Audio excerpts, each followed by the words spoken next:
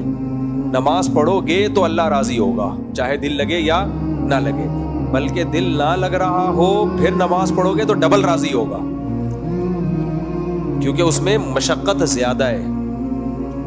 تو جس نیکی میں بھی مشکل زیادہ اس میں اللہ زیادہ راضی ہوتا ہے. اچھا ایک سوال میں نے آپ کو بولا تھا، ایک اور میرا سوال ہے کہ جب میں تقریباً 12-13 سال کا تھا اس وقت ایسا ہوا تھا اہل تشیع کچھ لڑکے تھے جو کہ اس وقت گالیاں بک رہے تھے خلفائے راشدین کو. تو نعوذ باللہ انہوں نے غلظات بکیں اور گالیاں بکیں. تو پھر میں نے اپنے جس مسجد میں نماز پڑھنے جاتا تھا تو میں نے ان کو امام کو جا کے بتایا، تو انہوں نے اس وقت مجھے کہا کہ ایسا جو شخص ہوتا ہے وہ قتل واجب القتل کہلاتا ہے. تو اس وقت کیونکہ میں چھوٹا تھا 12-13 سال کا تھا، تو کیا ایسا حقیقت میں ایسا ہے؟ دیکھیں خود سے کسی کو قتل کرنا جائز نہیں ہے، اس سے ملک میں قتل و غارت پھیلتا ہے. قانون کیس کرو آپ. اور کوئی بھی صحابہ کو گالیاں دیتا ہے آپ اس کو بولو میرے سامنے یہ کام نہیں کرنا آپ نے.